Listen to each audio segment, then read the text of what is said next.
നമസ്കാരം. കേരളത്തിൽ നമ്മൾ ഇന്ന് കേൾക്കുന്ന നുണയിൽ ഏറ്റവും മുന്തിയത് അബ്സല്യൂട്ട് നുണ എന്താണ് എന്ന് ചോദിച്ചാൽ എന്തായിരിക്കും അത്?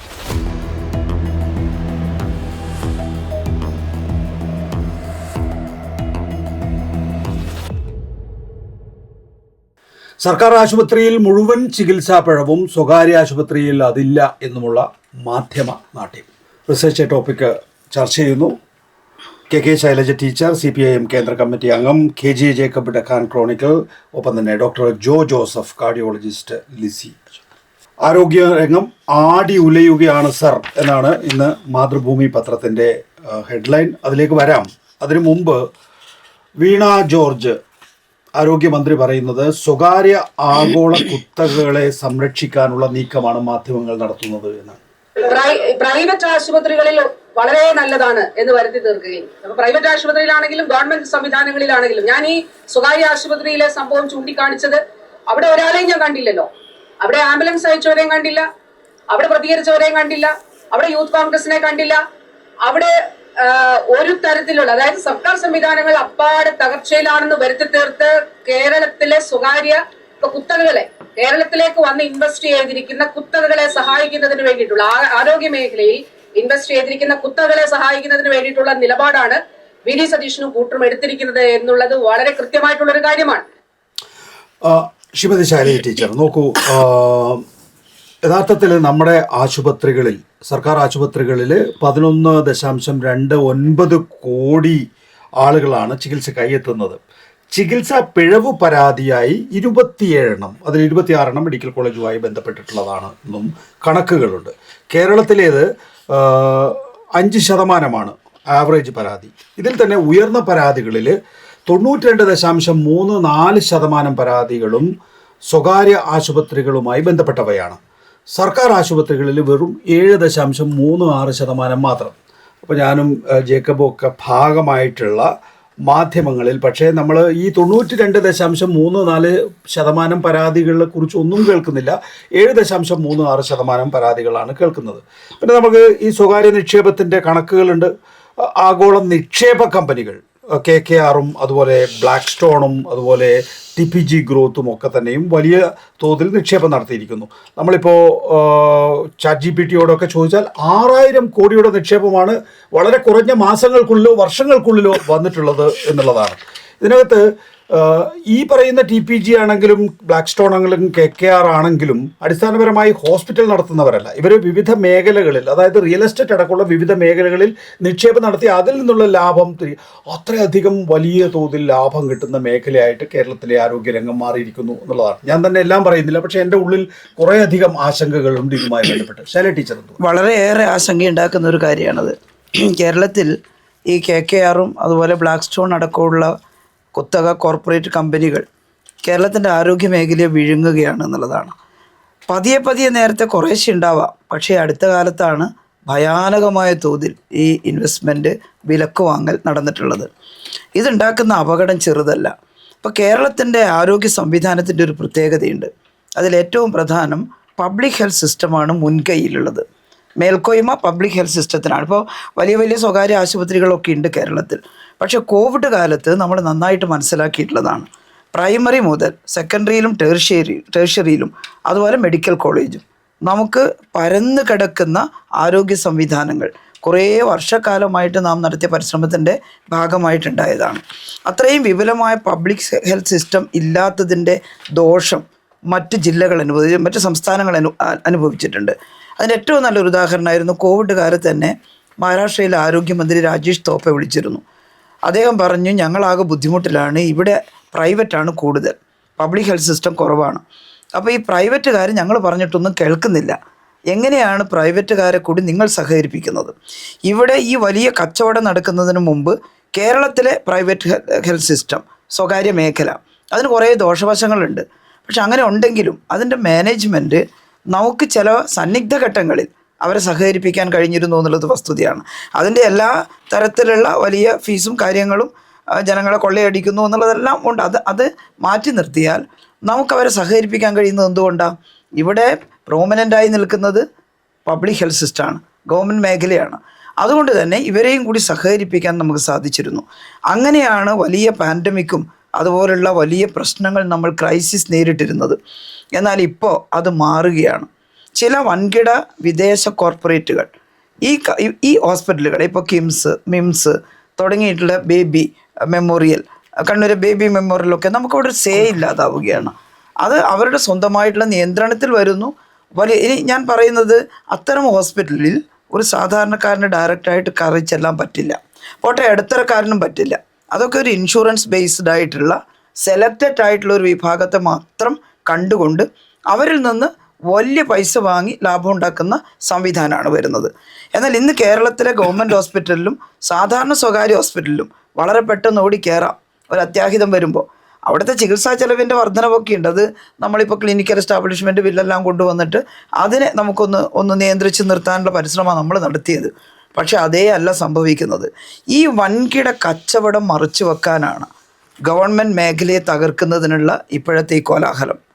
നേരത്തെ പറഞ്ഞല്ലോ, 92% ഇത്തരത്തിലുള്ള മെഡിക്കൽ എററുകൾ. ഡോക്ടർക്ക് അറിയാമല്ലോ, സാധാരണ ഇത്തരത്തിലുള്ള ഒരു മെഡിക്കൽ നെഗ്ലിജൻസ് എന്ന് പറയുന്നത് പല രാജ്യങ്ങളിലും 33% വരെ നെഗ്ലിജൻസ് കുറ്റകരമല്ല എന്നാണ് പറയുന്നത്.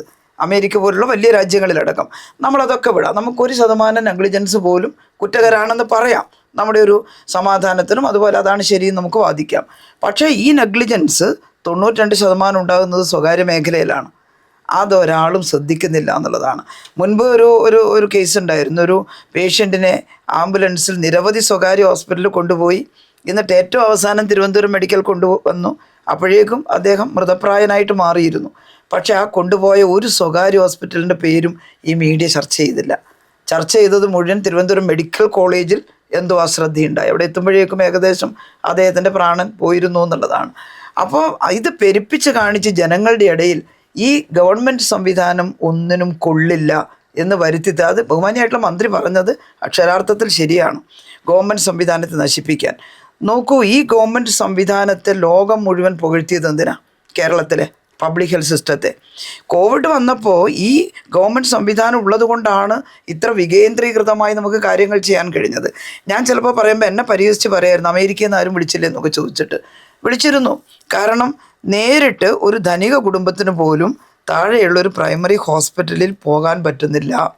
ശ്വാസം അടസമൊക്കെ ഉണ്ടാകുമ്പോൾ ഫോണിൽ വിളിച്ചിട്ട് നിങ്ങൾ അവിടെ തന്നെ റെസ്റ്റ് എടുത്തോളൂ എന്നാണ്. നമുക്കങ്ങനെയല്ല. നമുക്കൊരു വണ്ടി എടുത്ത് നേരെ നമ്മുടെ താലൂക്ക് ഹോസ്പിറ്റലിൽ കയറി ചെല്ലുകയാണ്.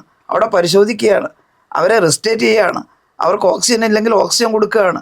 ഇതാണ് കേരളത്തിലെ ഗവൺമെൻറ് സംവിധാനത്തിൻ്റെ മെച്ചം എന്ന് ലോകം തിരിച്ചറിഞ്ഞു.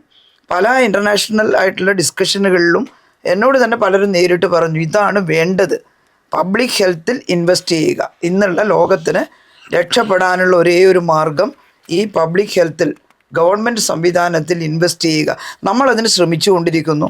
കേരളത്തിൽ കഴിഞ്ഞ 10 വർഷത്തിനുള്ളിൽ ഉണ്ടായിട്ടുള്ള ഇൻവെസ്റ്റ്മെൻറ്റും അതിനനുസരിച്ചുണ്ടായിട്ടുള്ള മാറ്റവും കണ്ണഞ്ചിപ്പിക്കുന്നതാണ്. റൈറ്റ്.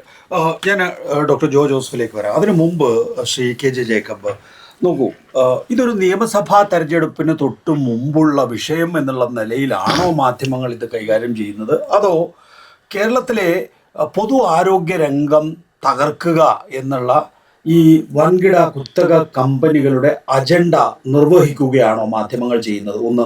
2, കേരളത്തിൽ UDF അധികാരത്തിൽ വരുന്നത് കൊണ്ടാണ് കൂടുതൽ മെച്ചപ്പെട്ട രീതിയിൽ ഈ പറയുന്ന കുത്തക കമ്പനികൾ ഇൻവെസ്റ്റ് ചെയ്യുന്ന വൻകിട ഹോസ്പിറ്റലുകൾക്ക് വളരാൻ സാധിക്കുക എന്നുള്ള ഒരു തോന്നൽ അവർക്കുണ്ടെങ്കിൽ സ്വാഭാവികമായിട്ടും അവർ UDF-ൽ ഇൻവെസ്റ്റ് ചെയ്യും, അതുപോലെ തന്നെ മാധ്യമങ്ങളിലും ഇൻവെസ്റ്റ് ചെയ്യും പരസ്യങ്ങളായി. ഇത് നികേഷ്, ആദ്യത്തെ ചോദ്യം രണ്ടും കൂടിയാണ്. ഇതിൻ്റെ അകത്ത് ഒന്ന്, കേരളത്തിലെ ഹെൽത്ത് സിസ്റ്റം ഒരു ടാർഗറ്റാണ്. ഇപ്പോൾ ഇന്ന് ശ്രീമതി വീണ ജോർജിനെതിരെ വന്ന ഒരു പരിഹാസം എന്നുള്ളത് അവർ റിപ്പോർട്ടുകൾ ചോദിച്ചു എന്നുള്ളതാണ്. ഒരു മന്ത്രി പിന്നല്ലാണ്ട് എന്താ ചെയ്യുക? ഈ ഒരു മെഡിക്കൽ നെഗ്ലിജൻസ് നടന്നു ആരോപണം ഉണ്ടായി കഴിയുമ്പോൾ ഉടനെ അയാളെ വെടിവെച്ച് കൊല്ലാൻ വേണ്ടിയിട്ട് ജില്ലാ പോലീസ് സൂപ്രണ്ടിനോട് പറയാൻ വേണ്ടത് അവർ റിപ്പോർട്ട് ചോദിച്ചിട്ട്. ഇപ്പോൾ കോഴിക്കോട് ഒരു സ്ത്രീക്ക് ഇത് ഒന്നും ചെറിയ കാര്യമായിട്ട് ഞാൻ കണക്കാക്കില്ല കേട്ടോ. കാരണം നമ്മളൊരു ഹോസ്പിറ്റലിൽ സർജറിക്ക് പോയി കഴിയുമ്പോൾ കത്രിക കൊണ്ട് പോരാൻ വേണ്ടിയിട്ടല്ല നമ്മൾ ഹോസ്പിറ്റലിൽ പോകുന്നത്. ആ കാര്യത്തിൽ നമുക്ക് യാതൊരു തർക്കമില്ല. അതിലൊരു മന്ത്രിക്ക് എന്ത് ചെയ്യാൻ വേണ്ടി പറ്റും? അവർക്ക് ചെയ്യാൻ വേണ്ടി പറ്റുന്നത് ഇത് എങ്ങനെ സംഭവിച്ചു എന്ന് അന്വേഷിക്കുക, അവർക്ക് ന്യായമായിട്ടുള്ള ഒരു നഷ്ടപരിഹാരം കൊടുക്കുക, പോലീസ് കേസ് രജിസ്റ്റർ ചെയ്യുക, അത് അന്വേഷണം. കാരണം ഇതിൻ്റെ അകത്ത് ഡോക്ടർമാരുടെ ഒരു കളിയുണ്ടെന്ന് കുട്ടിക്കും. ഇത് അവരും പറയുന്നില്ല എവിടെ വെച്ചാണ് സംഭവിച്ചത് എന്ന് അവരും പറയുന്നില്ല. പിന്നെ ഒരു മന്ത്രിക്ക് എന്ത് ചെയ്യാൻ പറ്റും? പോലീസ് ഇൻവെസ്റ്റിഗേഷൻ അവർ വിട്ടു. സംസ്ഥാന മന്ത്രിസഭ അവർക്കൊരു സൊല്യൂഷൻ പോലെ ഒരു 2 ലക്ഷം രൂപ കൊടുത്തു. ഏതൊരു മന്ത്രിക്കും അതല്ലേ ചെയ്യാനുള്ളൂ. അപ്പോൾ ഇത്തരം ഇൻസ്റ്റൻസസ് വെച്ചിട്ട് അപ്പോൾ ഓരോ സംഭവം പ്രധാനപ്പെട്ടതാണ്, അതിനെക്കുറിച്ച് മന്ത്രി റിപ്പോർട്ട് തേടി എന്നുള്ളതിനെ പരിഹസിക്കുകയാണ്. ഒരു ജനാധിപത്യത്തിൽ ഈ ഡോക്ടർ നമ്മുടെ ഹെൽത്ത് കെയർ സിസ്റ്റം ഒരു 200 വർഷം പഴക്കമില്ലേ? നമ്മൾ ആദ്യത്തെ വാക്സിനേഷൻ 1803-4 മറ്റോ തുടങ്ങിയതാണ്. അപ്പം 200 വർഷത്തിലധികം പഴക്കമുള്ള സിസ്റ്റത്തിന് മുകളിൽ നമ്മളൊരു പൊളിറ്റിക്കൽ എക്സിക്യൂട്ടീവിനെ കൊണ്ടുപോയി വെച്ചിരിക്കുന്ന സിസ്റ്റത്തിൽ തകരാറ് വരുമ്പം അത് പരിഹരിക്കാൻ വേണ്ടിയിട്ടാണ്. പക്ഷേ നമ്മൾ പട്ടാള ഭരണം അല്ലാത്തതുകൊണ്ട് നമുക്ക് വെടിവെച്ച് കൊല്ലാൻ പറ്റത്തുമില്ല. അപ്പോൾ ഈ റിപ്പോർട്ട് എന്താണ് സംഭവിച്ചത് എന്ന് പൊളിറ്റിക്കൽ എക്സിക്യൂട്ടീവ് ചോദിക്കുമ്പോൾ അത് പരിഹസിക്കുക എന്നുള്ളത് ഞാൻ കണ്ടിട്ടുള്ള മാധ്യമ പ്രവർത്തനത്തിൻ്റെ ഒരു ഭാഗത്തും അത് വരില്ല. അത് സത്യത്തിൽ ആ ഭരണാധികാരി, കാരണം നിങ്ങൾ ഈ പറഞ്ഞതുപോലെ 100 കണക്കിന്, ഇപ്പോൾ എൻ്റെ സുഹൃത്തായിട്ടുള്ള ഒരു സുപ്രീം കോടതി അഭിഭാഷകൻ പറഞ്ഞ അദ്ദേഹം കഴിഞ്ഞ 5 വർഷത്തിനുള്ളിൽ ഒരു മിനിമം 200 കേസുകളിൽ അദ്ദേഹം ഹോസ്പിറ്റലുകൾക്ക് വേണ്ടി ഹാജരായിട്ടുണ്ടെന്നുള്ളതാണ്. ഇവിടെയൊക്കെ എന്താണ് ചെയ്തത്? ഇത് കേരളത്തിലെ 2 കാര്യങ്ങളുണ്ട് നികേഷ്. ഇതിൻ്റെ അകത്ത് ഇടതുമുന്നണിക്ക് മാത്രം ചെയ്യാൻ പറ്റുന്ന ചില കാര്യങ്ങളുണ്ട്. നമ്മളത് ടീച്ചർ അത് പറയുന്നതാണ് എനിക്ക്. നമ്മൾ ഹൃദയം പ്രോജക്റ്റ് എങ്ങനെയാണ് നമ്മൾ കൺസീവ് ചെയ്തത് എന്നുള്ളത്. ഇതിനോടൊരു കമ്മിറ്റ്മെൻറ്റ് വേണം, മനുഷ്യജീവനോടൊരു കമ്മിറ്റ്മെൻറ്റ് വേണം. ഇപ്പം ഞാൻ ഉദാഹരണം പറയാറുണ്ട്. മുഖ്യമന്ത്രി പിണറായി വിജയൻ്റെ വീട്ടിൽ 13 മക്കളുണ്ടായിട്ട് 2 പേരാണ് സർവൈവ് ചെയ്തത്. എന്ന് വെച്ചാൽ 11 പേരും മരിച്ചു. 13 പേരിൽ 11 പേരും മരിച്ചു.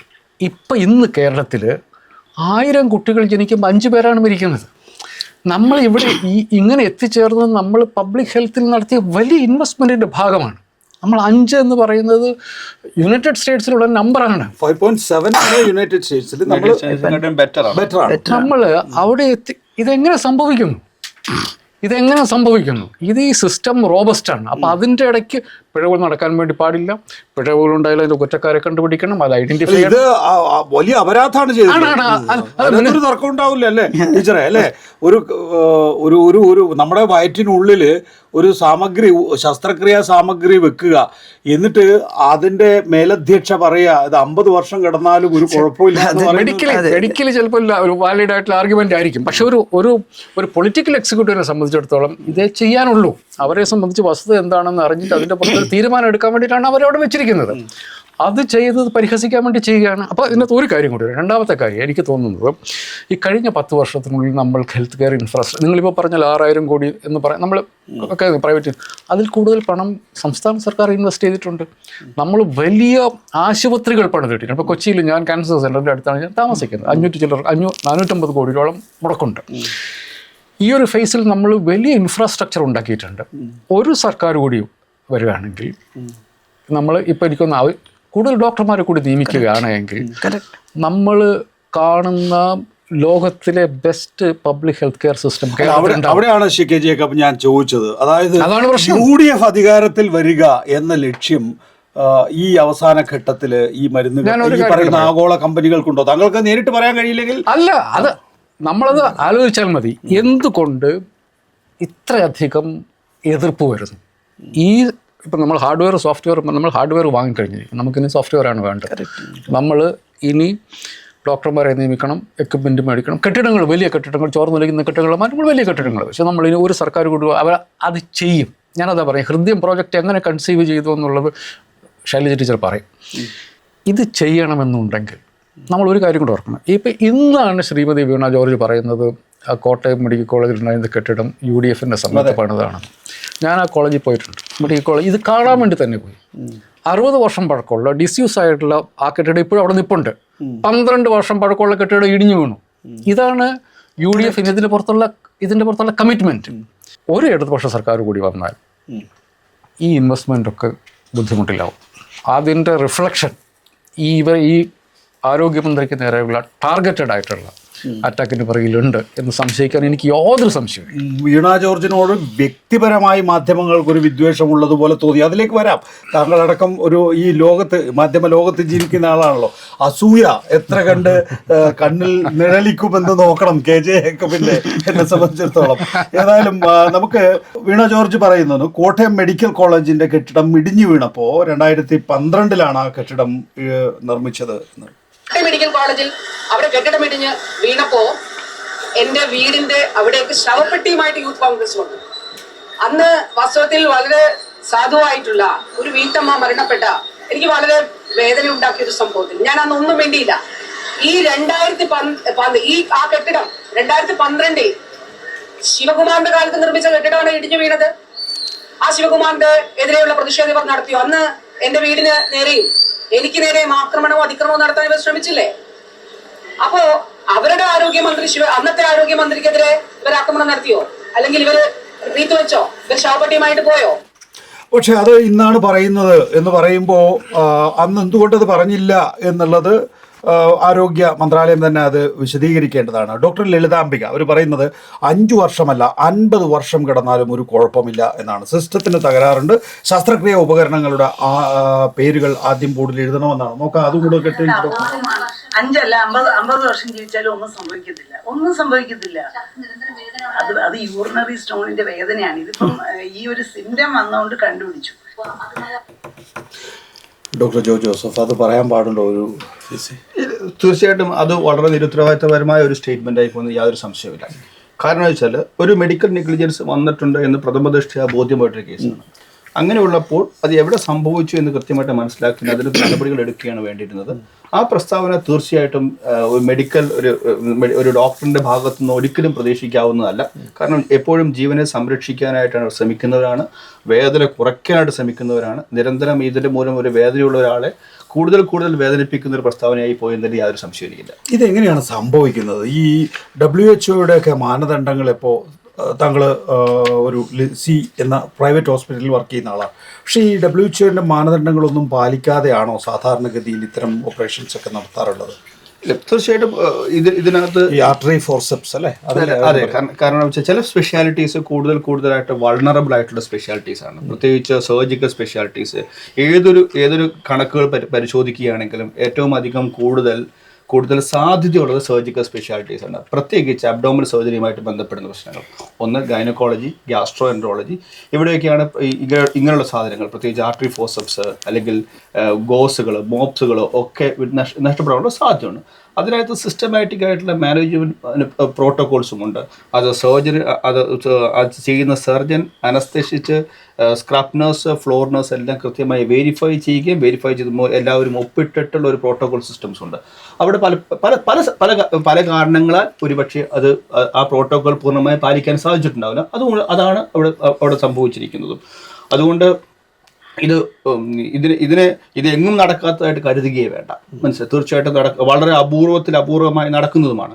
നമ്മളൊരു കാര്യം മനസ്സിലാക്കുക, നമ്മൾ പബ്ലിക് ഹെൽത്ത് സിസ്റ്റത്തിൽ മുമ്പ് പറഞ്ഞതുപോലെ ഏകദേശം 11 കോടി ജനങ്ങൾ OP ബേസിസിൽ ചികിത്സ എടുക്കുന്നു. 7.5 ലക്ഷത്തോളം IP പേഷ്യൻസ്, 2.5 ലക്ഷത്തോളം മേജർ ഓപ്പറേഷൻസ് ഓരോ വർഷവും നമ്മുടെ പബ്ലിക് ഹെൽത്ത് സെക്ടറിൽ മാത്രം നടക്കുകയാണ്.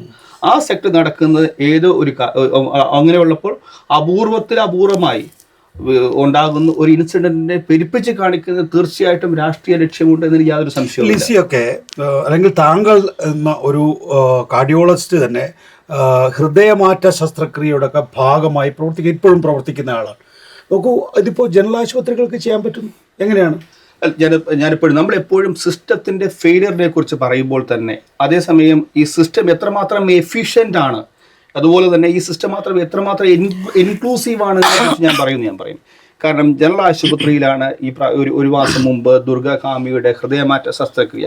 ആ ശസ്ത്രക്രിയ ഡയറക്റ്റായിട്ട് അല്ലെങ്കിൽ ഇൻഡയറക്റ്റ് ആയിട്ട് പല പ്രാവശ്യം ഇൻവോൾവ് ആയ ഒരാളെന്ന ഞാൻ പറയുകയാണ്.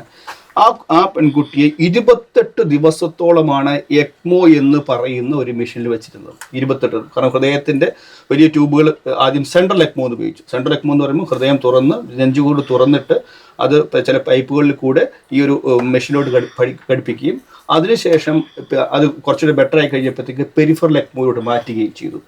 28 ദിവസം ഒരാളെ എക്മോയിൽ കീപ്പ് ചെയ്യുക എന്ന് പറയുന്നത് അത്ര എഫിഷ്യൻ്റ് ആയിട്ടുള്ള സിസ്റ്റത്തിൽ അല്ലാതെ വേറെ എങ്ങും പറ്റുകയില്ല. എക്മോയിലൂടെ പോകുമ്പോഴത്തേക്ക് പല കാര്യങ്ങളും സംഭവിക്കാം. ഇൻഫെക്ഷൻസ് ഉണ്ടാകും, കാരണം ബ്ലഡ് മുഴുവൻ വേറെ സർക്യൂട്ടിൽ പോവുകയാണ്. അവിടെ രക്തം കട്ടപിടിക്കാതിരിക്കാനുള്ള മരുന്നുകൾ കൊടുക്കുമ്പോഴത്തേക്ക് ബ്ലീഡിങ് കൊണ്ടാനുള്ള സാധ്യത വളരെ കൂടുതലാണ്. അവിടെ രക്തം കട്ട പിടിക്കാനുള്ള സാധ്യതകൾ കൂടുതലാണ്. ചിലപ്പോൾ രക്തം കട്ട പിടിക്കാം. അങ്ങനെയുള്ളപ്പോൾ ഞാൻ മനസ്സിലാക്കിയിടത്തോളം ഒരു സർക്യൂട്ട് ചേഞ്ച് പോലുമില്ലാതെ 28 ദിവസം ആ കുട്ടിയെ അവിടെ നമ്മുടെ ജനറൽ ഹോസ്പിറ്റലിൽ അവിടെ ചികിത്സിക്കാൻ പറ്റിയിട്ടുണ്ടെങ്കിൽ ആ സിസ്റ്റത്തിൻ്റെ എഫിഷ്യൻസിയാണ് കാണിക്കുന്നത്. ഒരു സംശയവുമില്ല. ഞാൻ രണ്ടാമത് വേർഡ് ഉപയോഗിച്ചു, സിസ്റ്റത്തിൻ്റെ ഇൻക്ലൂസിവിറ്റി. ഒന്ന് ആലോചിച്ച് നോക്കുക. ടീച്ചറിന് ഏറ്റവും അടുത്ത ഹൃദയത്തിനോ ചേർന്ന പദ്ധതിയായിരിക്കും ഹൃദയം പദ്ധതിയിൽ നമ്മൾ ഉത്തർപ്രദേശുകാരായ ഒരു അതിഥി തൊഴിലാളിയുടെ കുട്ടിക്ക് ട്രൈക്കസ്പിഡ് അട്രീഷ്യ എന്ന രോഗം വന്നു. നമ്മൾ എന്താ ചെയ്തത്? ആ കുട്ടിയെ ഹൃദയം പദ്ധതിയിൽ ഉൾപ്പെടുത്തിക്കൊണ്ട് ശസ്ത്രക്രിയ ചെയ്തു. എൻ്റെ വ്യക്തിപരമായ ഒരു അനുഭവം ഞാൻ പറയാം. ഞാൻ എൻ്റെ DM പഠിച്ചത് ഡൽഹിയിലെ All India Institute of Medical സയൻസിലാണ്. ആ സമയത്ത് ഞങ്ങൾ ചെന്ന ഉടനെ സമയത്ത് ഒരു കുട്ടി എക്ടോപ്പിയ കോഡിസ് എന്ന് പറഞ്ഞാൽ അപൂർവമായ കണ്ടീഷൻ ഉണ്ടായിരുന്നു. എക്ടോപ്പിയ കോഡിസ് എന്ന് പറഞ്ഞാൽ ഹൃദയം നെഞ്ചുകൂടിന് പുറത്ത് തള്ളി നിൽക്കുന്ന അവസ്ഥ, നെഞ്ചുകൂടില്ലാത്തത് കൊണ്ട് തന്നെ ഹൃദയം പുറത്തോട്ട് നിൽക്കുന്നു. ആ കുട്ടി ഇന്ത്യയിലെ തന്നെ ഏറ്റവും മികച്ച കുട്ടികളുടെ ഹൃദയ ശസ്ത്രക്രിയ വിദഗ്ധൻ സർജറി ചെയ്തിട്ടും കുട്ടി മരിച്ചു ഇൻഫെക്ഷൻ മൂലം. ഇൻഫെക്ഷൻ എവിടെ നിന്ന് കിട്ടിയെന്ന് അന്വേഷിച്ചപ്പോഴത്തേക്ക് ഒരു തുവാലയിൽ നിന്ന് കിട്ടിയ ഇൻഫെക്ഷനാണ്. എങ്ങനെയെന്നറിയാമോ? ആ കുട്ടി ജനിച്ചത് 2000 കിലോമീറ്റർ ദൂരെയുള്ള ബീഹാറിലെ കുഗ്രാമത്തിൽ. ആ കുഗ്രാമത്തിൽ നിന്ന് അവർ യാതൊരു ചികിത്സാ സംവിധാനവും ഇല്ലാത്തപ്പോൾ ആ കുട്ടിയെ അതിൻ്റെ മാതാപിതാക്കൾ ട്രെയിനിൻ്റെ ജനറൽ കമ്പാർട്ട്മെൻറ്റിൽ കയറ്റി ഡൽഹിയിൽ എത്തിക്കുമ്പോഴത്തേക്ക് ഞങ്ങൾ ആകാംക്ഷ പോലെ തന്നെ എല്ലാവരുടെയും ആകാംക്ഷയായിരുന്നു. ആ കുട്ടി ഒരു ഹൃദയം പുറത്ത് ഇടിക്കുന്ന കുട്ടി, ആ കുട്ടിയെ കാണാനായിട്ട് ആ ജനറൽ കമ്പാർട്ട്മെൻറ്റിലേക്ക് ഈ ട്രെയിൻ എവിടെയൊക്കെ നിർത്തിയോ അവിടെ നിന്നൊക്കെ ആളുകൾ കയറി വന്നു. ആ ജാളിത മറക്കായിട്ട് ആ ഫാദർ തൻ്റെ ഒരു തുവാലയെടുത്ത് ആ കുട്ടിയെ മൂടി, ഹൃദയത്തെ മൂടി. ആ ഹൃദയത്തിൽ നിന്ന് ഈ തുവാലയിൽ നിന്ന് ഇൻഫെക്ഷൻ കിട്ടിയാണ് ആ കുട്ടി മരിച്ചത്. നമുക്കിവിടെ ചിന്തിക്കാൻ പറ്റും. നമ്മൾക്കൊരു കുട്ടിയെ ഒരു അസുഖമുണ്ട് എന്ന് പറയുകയാണെങ്കിൽ ആംബുലൻസിൻ്റെ നമ്പർ ഉൾപ്പെടെ നമ്മുടെ എല്ലാവരുടെയും വാട്സാപ്പിൽ വരുന്നു. നമ്മളൊരു ഗ്രീൻ ചാനൽ ഒരുക്കി നമ്മൾ ഏറ്റവും മികച്ച സിസ്റ്റത്തിലേക്ക് കൊണ്ടുവരുന്നു, അല്ലേ? വേറെ എങ്ങും ആലോചിക്കാൻ പറ്റാത്ത സിസ്റ്റമാണ്. അതിനെക്കുറിച്ച് എനിക്ക് യാതൊരു സംശയവുമില്ല. സിസ്റ്റം എഫിഷ്യൻ്റ് ആണ്, സിസ്റ്റം ഇൻക്ലൂസീവാണ്. അതുകൊണ്ട് തന്നെ ഈ സിസ്റ്റത്തെ തകർക്കുവാനായിട്ടുള്ള ശ്രമങ്ങൾ കൂടുതൽ ഉണ്ടാകുകയും ചെയ്യും. ടീച്ചർ, ഇൻകൺക്ലൂസീവ് ആണ്. ഇപ്പോൾ തെറ്റി പറഞ്ഞു പോയതാണ് വാക്കുകൾ. ഇൻകൺക്ലൂസീവ് ആണെന്നുള്ള കാര്യത്തിൽ തർക്കമൊന്നുമില്ലല്ലോ. നമ്മൾ ഒരു ഫുൾ സ്റ്റോപ്പ് എവിടെയും ഇട്ടിട്ടില്ല. നമ്മളൊരു പുരോഗതിയുടെ പാതയിലാണ്. ഇത്തരത്തിലുള്ള വീഴ്ചകൾ പരിഹരിക്കാൻ വേണ്ടി സാധിക്കുന്നില്ല എന്നുള്ളത് ഒരു പ്രധാന ഹർഷയിലേക്ക് ശേഷം പിന്നെ നിരന്തരം സംഭവിച്ചുകൊണ്ടിരിക്കുകയാണ്. ഇൻകൺക്ലൂസീവ് ആണെന്ന് പറയുമ്പോൾ ഇപ്പോഴുണ്ടായിട്ടുള്ള മാറ്റം ആദ്യം കാണണം. എവിടെ നിന്ന് നമ്മൾ ഇവിടെ എത്തി എന്നുള്ളത്. ഇപ്പോൾ ഏറ്റവും 2015 തന്നെയുള്ള ആരോഗ്യ സംവിധാനത്തെ പരിശോധിക്കുക. 2016 ശേഷം 26 വരെയുള്ള കേരളത്തിൻ്റെ ആരോഗ്യ സംവിധാനത്തെ പരിശോധിക്കുക. ഇതിൽ ജനങ്ങളുടെ മുമ്പിൽ നിഷേധിക്കാൻ പറ്റില്ലല്ലോ. അവരുടെ ഒരു PHC, നേരത്തെ ഒരു ഡോക്ടർ മാത്രം, ഉച്ചവരെ OP, ഉച്ചയ്ക്ക് ശേഷം അവിടെ ആരുമില്ല. ഇന്ന് അതാണോ? ഇന്ന് കുടുംബാരോഗ്യ കേന്ദ്രമാണിത്, ഫാമിലി ഹെൽത്ത് സെൻറ്റർ. അവിടെ 3 ഡോക്ടർമാർ, ഉച്ചയ്ക്ക് ശേഷവും OP ഉണ്ട്. അവിടെ ഒരു ഫാർമസി ഉണ്ട് മരുന്ന് കൊടുക്കാൻ.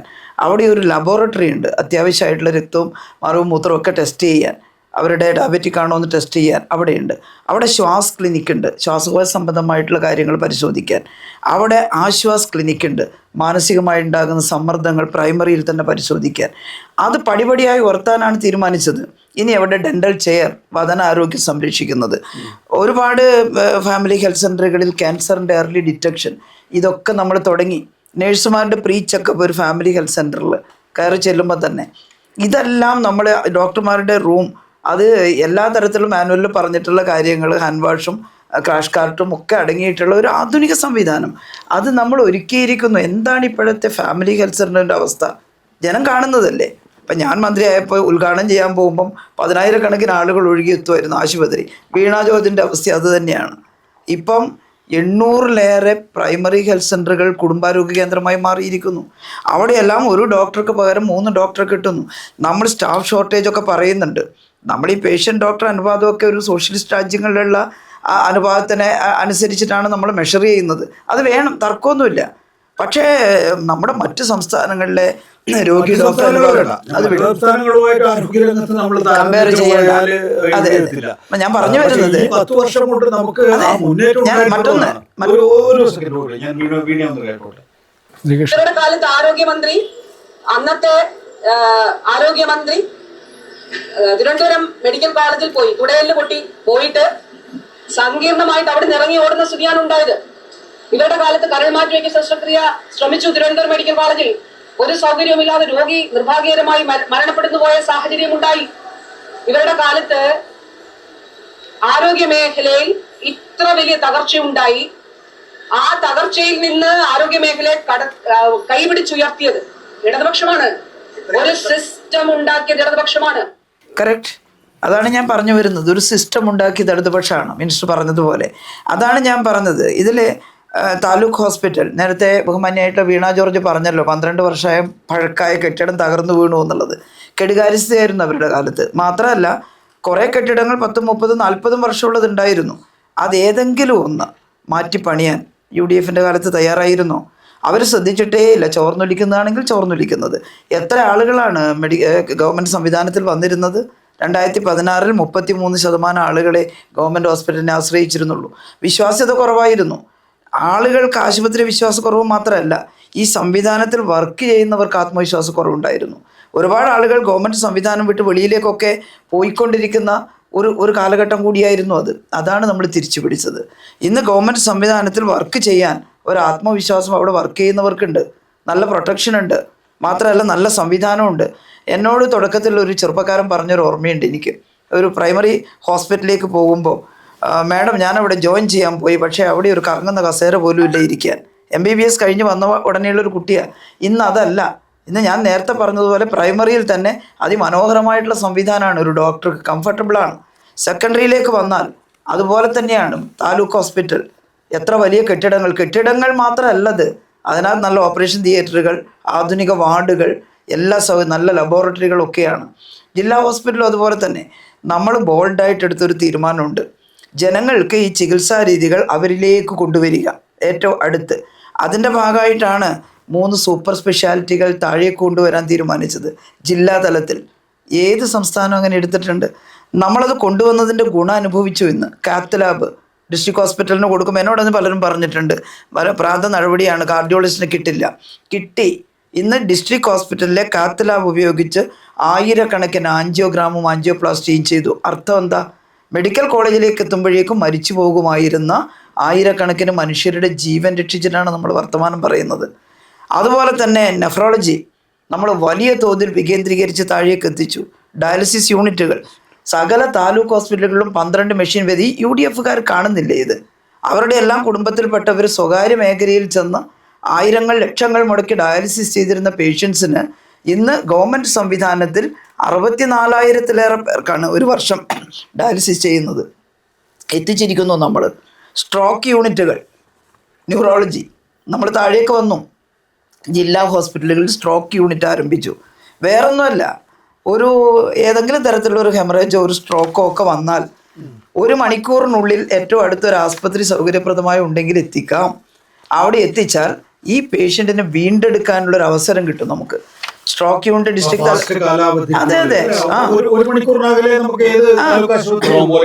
അതെ ജില്ലയിലേക്ക് ഓടി വരാം. എത്ര മനുഷ്യരെ നമ്മൾ പാരാലിസിസ് വരുന്നതിൽ നിന്നും മരിച്ചു പോകുന്നതിൽ നിന്നും രക്ഷിച്ചു. ഇത് പരസ്യമായിട്ട് ആളുകൾ കാണുന്ന കാര്യമല്ലേ. എന്നിട്ട് ഈ സംവിധാനം തകർന്നു എന്ന് പറഞ്ഞാൽ എങ്ങനെയാണ്? ഇതുപോലെ തന്നെയാണ് മെഡിക്കൽ കോളേജുകൾ. നിങ്ങളീ പറയുന്ന കോട്ടയം മെഡിക്കൽ കോളേജ് ഉണ്ടല്ലോ, ബഹുമാനായിട്ട് മിനിസ്റ്റർ പറഞ്ഞു, ആ പഴയ ഡിലാപിഡേറ്റായിട്ടുള്ള ഒരു കെട്ടിടം അതാണ് തകർന്നു പോയത്.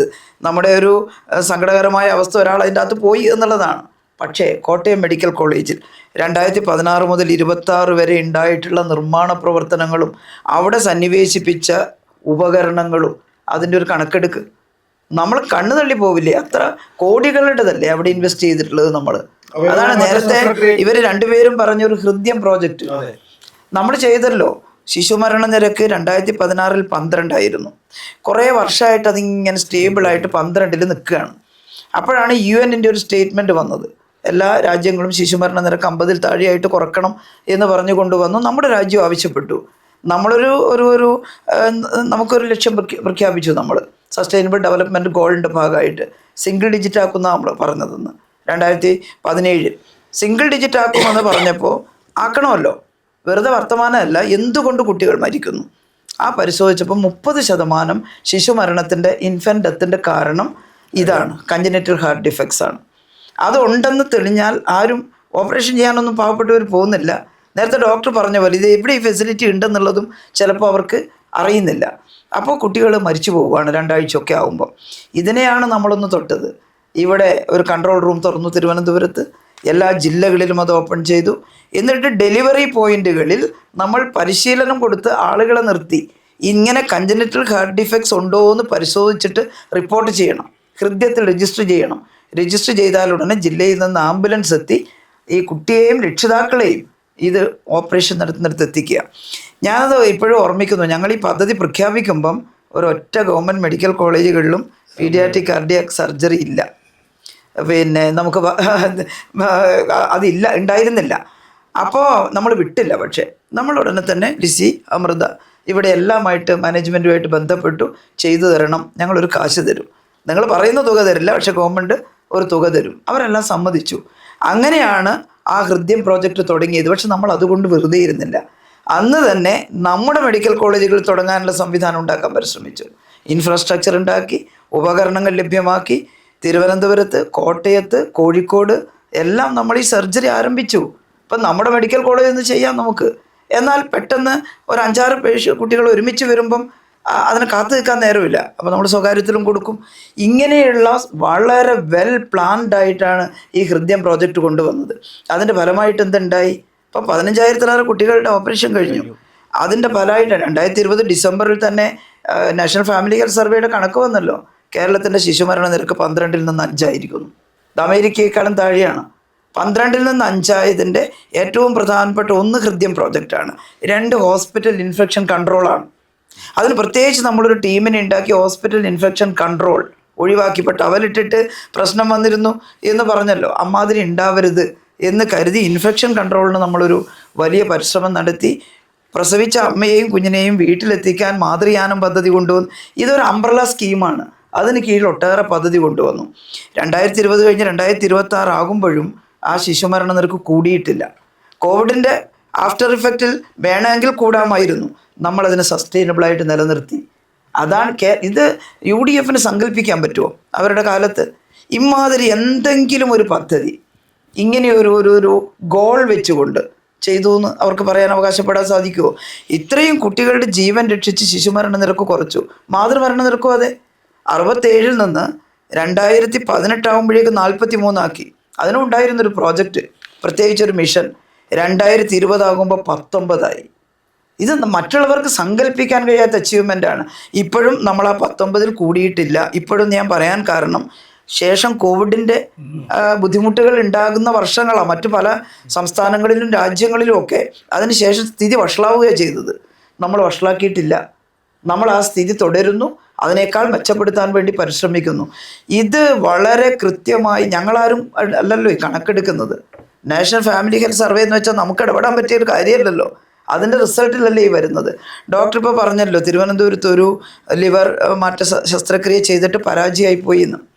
അന്ന് ഈ കരൾ മാറ്റ ശസ്ത്രക്രിയ 28 ലക്ഷമൊക്കെയാണ് സ്വകാര്യ സ്ഥാപനങ്ങളിൽ ചോദിക്കുന്നത്.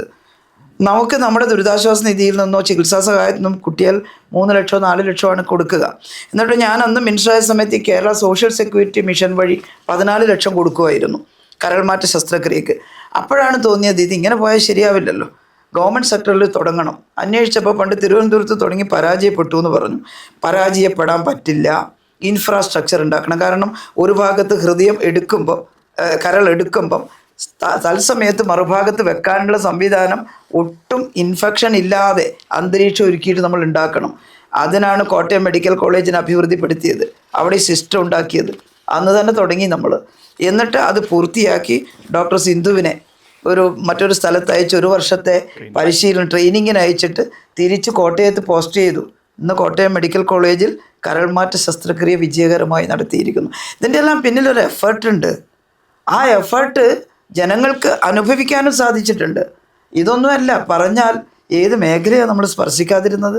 ആരോഗ്യ മേഖലയിൽ ഞാനതെല്ലാം വിശദീകരിച്ച് എത്രയോ മണിക്കൂർ പറയാൻ ജനം അനുഭവിക്കുന്നതാണ്. ടോട്ടൽ ട്രോമാ കെയർ സിസ്റ്റം ഇന്ന് തിരുവനന്തപുരത്ത് കയറി ചെല്ലുമ്പോൾ തന്നെ മെഡിക്കൽ കോളേജിൽ വലതുഭാഗത്ത് ഒരു വലിയ trauma care emergency medical care unit ഉണ്ടല്ലോ, ഡൽഹിയിലെ എയിംസിന് വെല്ലുന്നതാണത്. ഞാനങ്ങനെ പറയുമ്പോൾ ഒട്ടും അഹങ്കാരമല്ല. ഡൽഹി എയിംസിലെ ഇവിടെ ട്രോമാ കെയർ യൂണിറ്റിൻ്റെ ഹെഡ് ഡോക്ടർ സഞ്ജീവ് ബോയ്, ഞാൻ അന്ന് മന്ത്രിയായപ്പോൾ അദ്ദേഹത്തെ വിളിച്ചുകൊണ്ട് വന്നു. ഞങ്ങൾക്കൊന്നെണ്ണം ഉണ്ടാക്കണം, അതുപോലെ ഞങ്ങൾ ഇൻവെസ്റ്റ് ചെയ്യുന്നുണ്ട്, പൈസ ചിലവാക്കി കെട്ടിടമെടുക്കാം. പക്ഷേ എങ്ങനെയാണ് ഈ ട്രയാജ് കാര്യങ്ങളിൽ സംവിധാനം വരണം? ഇവിടെ വന്നു, ഇവിടുത്തെ ഡോക്ടർമാരെ ഇരുത്തി ചർച്ച ചെയ്തു. 3-4 വരവ് അദ്ദേഹം വന്നു ഇത് മോണിറ്റർ ചെയ്യാൻ. ഞങ്ങളോട് വണ്ടിക്കൂലി പോലും ഫ്ലൈറ്റ് ചാർജ് പോലും വാങ്ങിയിട്ടില്ല. അത്ര ഇൻട്രസ്റ്റഡ് ആയിരുന്നു അയാൾ ആ കാര്യത്തിൽ. അദ്ദേഹത്തിൽ സഞ്ജീവ് ബോയും തേജ് പ്രകാശും. ഞാനും പോകും അവരുടെ കൂടെ.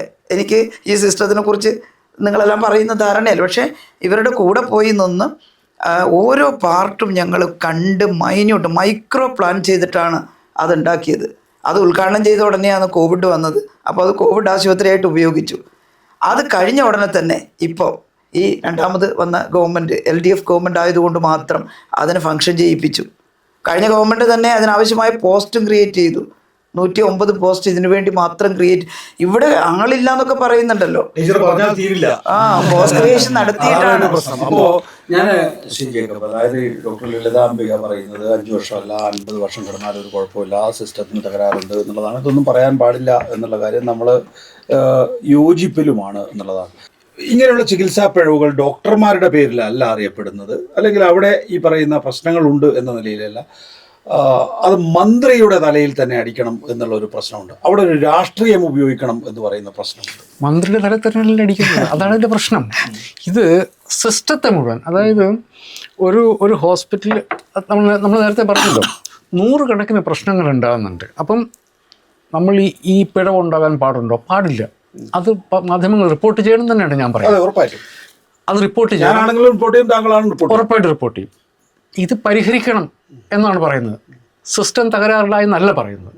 ഞാൻ ഒരിക്കൽ കണ്ടിട്ടുണ്ട്, തിരുവനന്തപുരം മെഡിക്കൽ കോളേജിൽ യൂറോളജി ഡിപ്പാർട്ട്മെൻറ്റിൽ ഒരു മെഷീൻ, കിഡ്നി സ്റ്റോണിന് വേണ്ടിയിട്ടുള്ള ഒരു മെഷീൻ കേടായപ്പം കേരളത്തിൽ ഏറ്റവും കൂടുതൽ വിൽക്കപ്പെടുന്ന പത്രത്തിൻ്റെ 1ാമത്തെ വാർത്തയാണ്.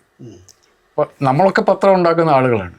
ലോക്കൽ പേജിൽ വരും, തിരുവനന്തപുരം പേജിൽ വരും, ആരോഗ്യമന്ത്രി ആ വാർത്ത കാണണം, മുഖ്യമന്ത്രി ആ വാർത്ത കാണണം, അതിൻ്റെ പുറത്ത് നടപടിയെടുക്കണം. എന്തിനാണ് ലോകത്തിലുള്ള മുഴുവൻ മലയാളികളും ഈ തിരുവനന്തപുരത്തെ മെഡിക്കൽ കോളേജിലെ ഒരു യൂണിറ്റിൽ ഒരു മെഷീൻ കേടായ കാര്യം അറിയുന്നത്? ഈ സിസ്റ്റം മുഴുവൻ എന്താവശ്യത്തിലാണ്? എനിക്കതാണ് മനസ്സിലാകാത്തത്. നിങ്ങൾ പറയൂ, ഒരാളുടെ വയറ്റിലും കത്രിക ഉണ്ടാവാൻ വേണ്ടി പാടില്ല. അതിന് ഉത്തരവാദികളായ സിസ്റ്റം നന്നാക്കണമെങ്കിൽ അത് നന്നാക്കണം. നിങ്ങളെന്തിനാണ് ഈ കേരളത്തിലെ പൊതു ആരോഗ്യ സിസ്റ്റം മുഴുവൻ തകരാറിലാണെന്ന് പറയുന്നത് എന്തിനാണ്? എനിക്കതാണ് മനസ്സിലാകാത്തത്. അതിൻ്റെ പുറകിലുള്ള അജണ്ട എന്താണ്? നമ്മളെല്ലാവരും ചിലപ്പം പത്രപ്രവർത്തകർ നിലയ്ക്ക് നമ്മൾ ഗട്ടർ ഇൻസ്പെക്ഷൻ നമ്മുടെ പണിയാണ്. ഈ എവിടെയാണ് പോരായ്മ എന്നുള്ളത് തപ്പി നടക്കുക എന്നുള്ളത് നമ്മുടെ പണിയാണ്, നമ്മൾ റിപ്പോർട്ട് ചെയ്യും. ഇത്തരം കാര്യങ്ങൾ നടക്കുന്ന ഒരു സംവിധാനത്തിൽ ഉണ്ടാകാവുന്ന ഒരു പിഴവിനെ നിങ്ങൾ എക്സ്റ്റെൻഡ് ചെയ്യണം, അത് വെച്ച് നിങ്ങൾ ജനറലൈസ് ചെയ്യാണ്. ഇവിടെ ഒരു കാര്യം കൂടി ഉണ്ട് നികേഷ്. ഈ സർക്കാർ സർവീസിൽ വർക്ക് ചെയ്തപ്പം ഡോക്ടർ പ്രൈവറ്റ് സർവീസിലാണ്, സർക്കാർ ടീച്ചർക്കും അറിയാമായിരിക്കും. എല്ലാവരും എല്ലാം തികഞ്ഞിട്ടല്ല എല്ലാ കാര്യങ്ങളും ചെയ്യുന്നത്. എല്ലാവരും നമുക്കങ്ങനെ അൺലിമിറ്റഡ് റിസോഴ്സസ് ഇല്ല.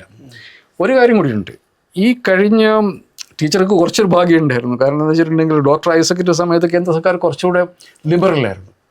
എന്തുകൊണ്ടാണ് രണ്ടാമതൊരു LDF സർക്കാർ വന്നതെന്ന് ചോദിച്ചാൽ പണം ഉണ്ടാക്കാനുള്ള വഴി കൂടി ഉണ്ടായിരുന്നു എന്നുള്ളതാണ്. അതൊക്കെ ഓരോന്നോരോന്നായിട്ട് അടച്ചു കേന്ദ്ര സർക്കാർ.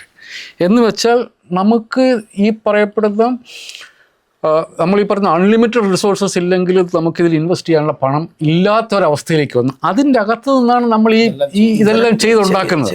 അപ്പോൾ ഇതൊക്കെ ചെയ്തിട്ട് അപ്പോൾ അതിൻ്റെ അകത്തുള്ള ഞാൻ പറയുന്നത് ഡോക്ടർമാർ പോലും എല്ലാ മെഷീനും എല്ലാ യൂണിറ്റിലും നിറഞ്ഞിട്ടല്ല എല്ലാവരും ചെയ്യുന്നത്. അതൊക്കെ അങ്ങോട്ടും ഇങ്ങോട്ടും ഒക്കെ അഡ്ജസ്റ്റ് ചെയ്തൊക്കെ തന്നെയാണ് ഗവൺമെൻറ് സർവീസിൽ ആൾക്കാർ കാര്യങ്ങൾ ചെയ്യുന്നത്. പ്രൈവറ്റിൽ എങ്ങനെയാണെന്ന് എനിക്ക് ഗവൺമെൻറ് ഉറപ്പില്ല. നമ്മൾ ഡോക്ടർമാരോട് സംസാരിക്കുമ്പോൾ അവർ പറയുക.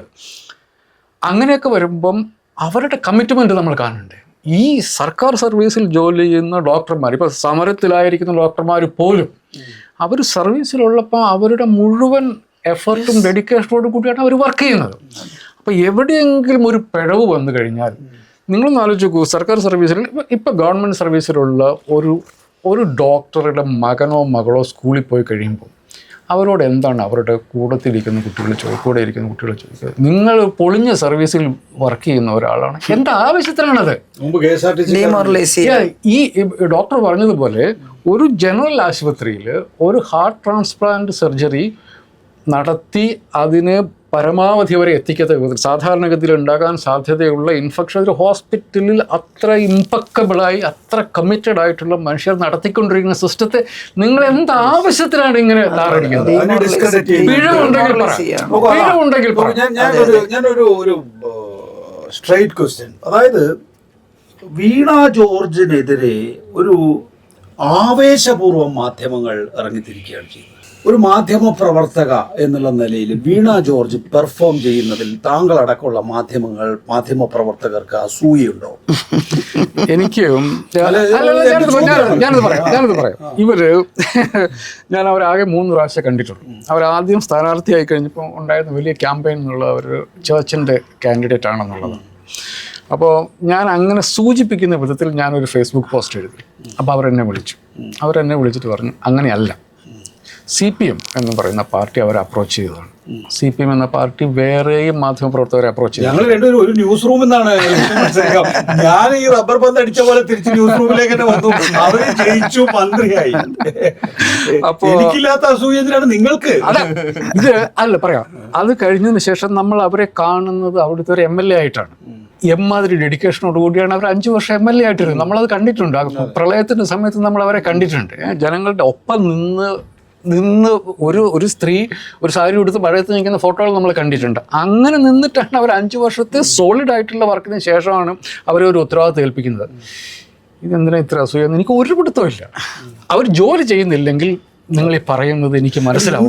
ഇന്ന് അവര് എയറിൽ നിന്നിട്ടാണ് ഫൈറ്റ് ചെയ്യുന്നത്. ഒരു കാര്യം കൂടെ ഉണ്ട്. ഞാൻ അവരുണ്ടായിരുന്ന പ്രൊഫഷണൽ സീനിയർ മനുഷ്യൻ എന്ന നിലയ്ക്ക് അവർ എന്നോടൊരു മിനിമം ബഹുമാനം കാണിക്കാറുണ്ട്. ഈ സാധാരണഗതിയിൽ വാർത്തകളുമായി ബന്ധപ്പെടുന്ന കാര്യങ്ങൾ വന്നു കഴിയുമ്പോൾ ഞാൻ അവർക്കൊരു മെസ്സേജ് അയച്ചാൽ അവരെനിക്ക് തിരിച്ച് എന്താണ് ഞാൻ ഇന്ന് അയച്ച ഒരു മെസ്സേജിന് പോലും ലോജിക്കലല്ലാത്ത ഒരു മറുപടി എനിക്ക് കിട്ടിയിട്ടില്ല. ഒറ്റ ഉദാഹരണം പറഞ്ഞാൽ തിരുവനന്തപുരം മെഡിക്കൽ കോളേജിലും 21 വെന്റിലേറ്റർ PM കെയർസ് ഫണ്ടിൽ നിന്ന് 21 വെന്റിലേറ്റർ കിട്ടിയത് 21 കേടാണ് എന്ന് പറഞ്ഞ് ഏഷ്യാനെറ്റിലൊരു വാർത്ത വന്നു. അപ്പം ഞാൻ ഇവർക്ക് അയച്ചു കൊടുത്തു. ഇതെന്താണ് ഇങ്ങനെ 21 വെന്റിലേറ്റർ ഉപയോഗിക്കാതെ ഇട്ടിരിക്കുന്നതെന്ന് പറഞ്ഞു. അപ്പോൾ അവർ പറഞ്ഞു 21 കേടായിട്ടാണ് വന്നത്.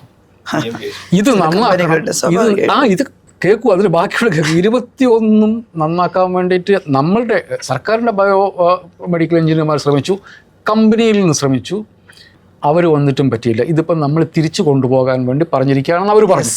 ഒരു ജേർണലിസ്റ്റ് നിലയ്ക്ക് ഞാൻ ഇതൊന്നും തപ്പി നോക്കി വെറുതെ. ഈ PM കെയർസ് ഫണ്ടിൽ നിന്ന് വന്ന വെന്റിലേറ്റർ നോക്കുമ്പോൾ ഇന്ത്യയിലെ പല സംസ്ഥാനത്തും ഇങ്ങനെയുണ്ട്.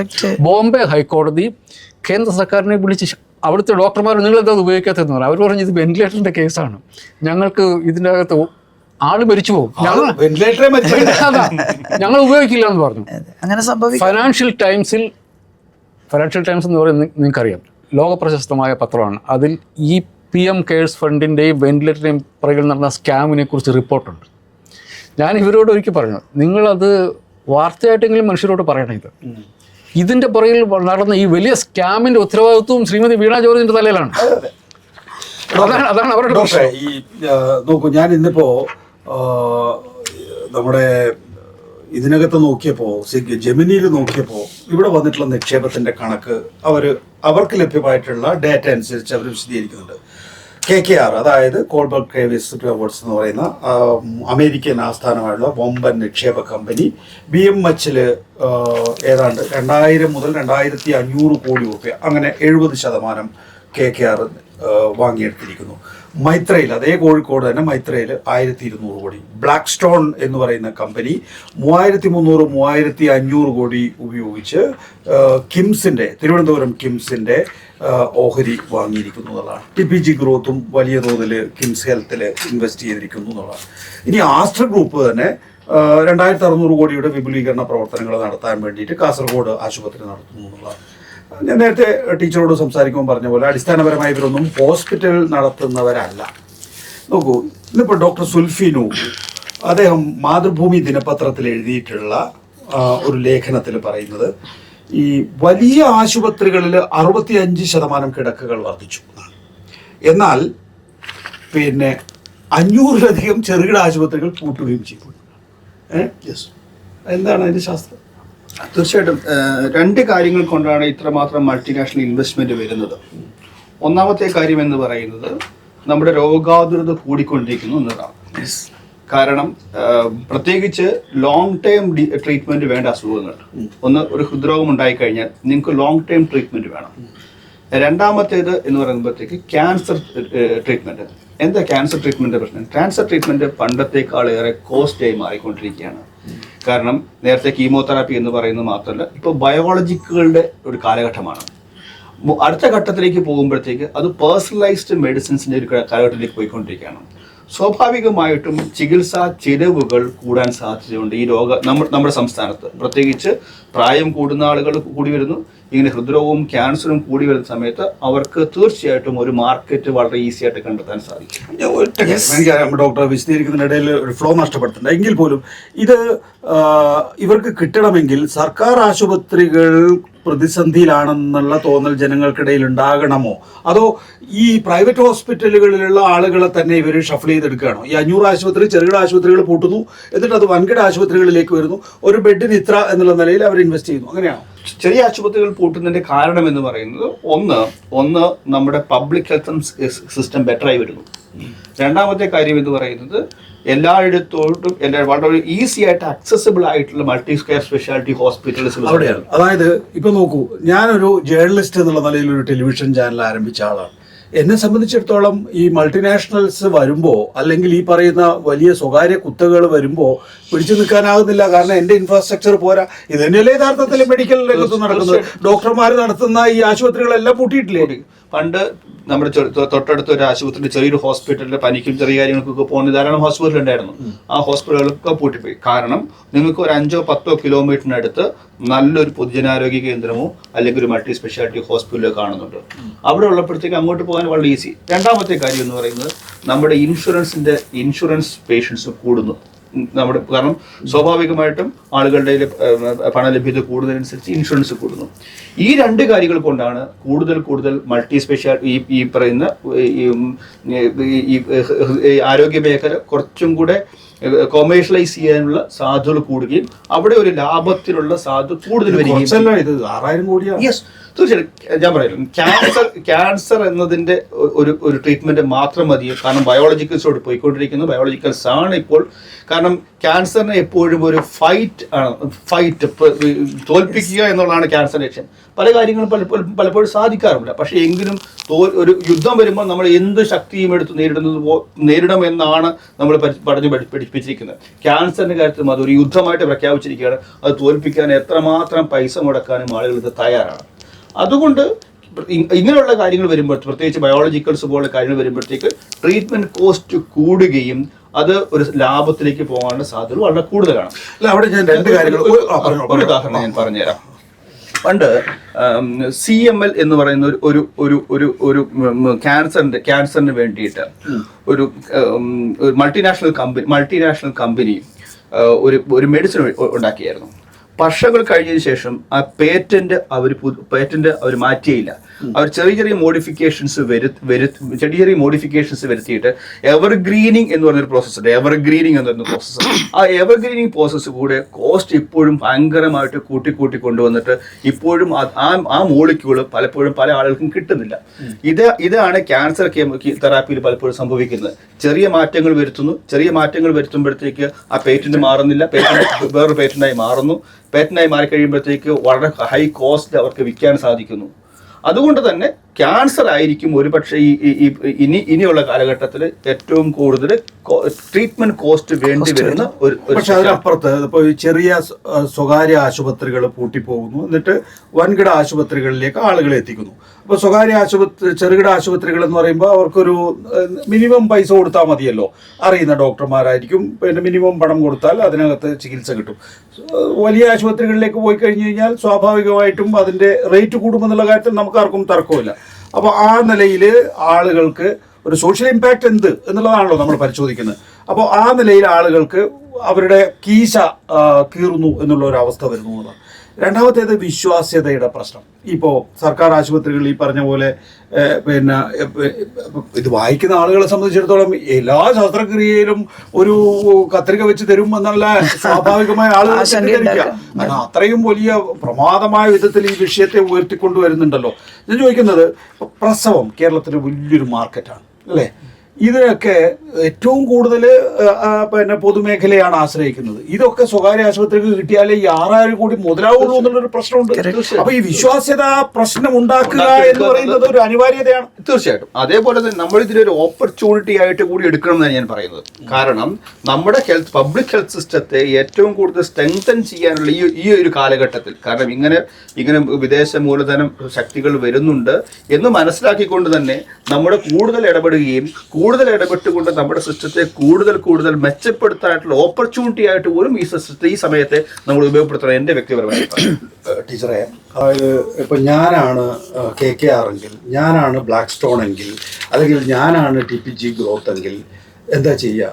എനിക്ക് കേരളത്തിൽ UDF അധികാരത്തിൽ വരുന്നതിനാണ് താല്പര്യം. ഞാൻ UDFനെയും ഫണ്ട് ചെയ്യും, മാധ്യമങ്ങളെയും ഫണ്ട് ചെയ്യും എന്നുള്ളതാണ്.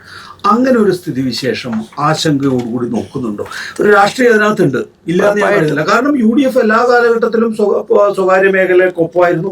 ഒരു ഘട്ടത്തിലും അവർ പൊതുമേഖലയെ ഉയർത്തിപ്പിടിച്ചതായി നമ്മൾ കണ്ടിട്ടില്ല. കാരണം കേരളത്തിലെ UDF ആരോഗ്യമന്ത്രിമാർ ഏതാണെന്ന് ചോദിച്ചു കഴിഞ്ഞാൽ ഒത്തിരി പ്രശ്നം ഉണ്ടാക്കിയ VM സുധീരന് ഓർമ്മയുണ്ടെന്നല്ലാതെ വേറൊരു മന്ത്രി ഓർമ്മയില്ല. മറ്റത് ഏത് കൊച്ചുകുട്ടിയും പറയും ശ്രീമതി ടീച്ചർ, ശൈലജ ടീച്ചർ, വീണ ജോർജ് എന്ന് പറഞ്ഞിട്ടുള്ള ഒരു നിരയുണ്ട് അങ്ങോട്ട്. കറക്റ്റ്. ഇത് ശരിക്കും ഒരു പൊളിറ്റിക്സ് ആണ്. ആസ് എ പൊളിറ്റീഷ്യൻ എനിക്ക് പറയാനുള്ളത്, ഞങ്ങളൊക്കെ എപ്പോഴും പറയുന്ന ലിബറലൈസേഷൻ, പ്രൈവറ്റൈസേഷൻ, ഗ്ലോബലൈസേഷൻ, ഇത് സാധാരണക്കാർക്ക് എന്ന് മനസ്സിലാവുന്നുവോ അന്നേ വഞ്ചന നമുക്ക് ജനങ്ങൾക്ക് തിരിച്ചറിയാൻ സാധിക്കുകയുള്ളൂ.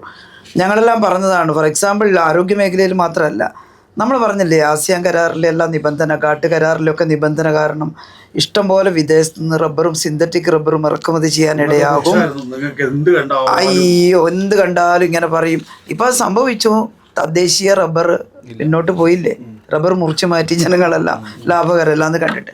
സെയിം വേ ഇപ്പം ആരോഗ്യ മേഖലയാണ് കച്ചവടം. ഇവിടെ ഞാൻ നേരത്തെ പറഞ്ഞതുപോലെ ഇത്രയും വിപുലവും ശക്തവുമായ പൊതുമേഖല ഉണ്ട്. ഒന്ന്, അതിനെ പരാജയപ്പെടുത്താതെ ഈ കച്ചവടം നടക്കില്ല. രണ്ടാമത്തത്, ഇവിടെ ജനങ്ങളുടെ ജീവിത നിലവാരം മെച്ചപ്പെട്ടിരിക്കുന്നു.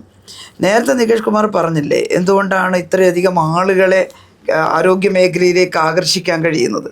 ആളുകൾ പോയി പൈസ കൊടുത്താലല്ലേ ഈ സ്വകാര്യ മുതലാളിമാർക്കൊരു ബീഹാറിലെ ഗ്രാമത്തിൽ പോയിട്ടൊരു സ്വകാര്യ ആസ്പത്രി ഇതുപോലെ ഉണ്ടാക്കിയാൽ ആരാ അവിടെ കയറി ചെല്ലുന്ന ചികിത്സിക്കാൻ? ഇവിടെ അതിദാരിദ്ര്യമില്ല.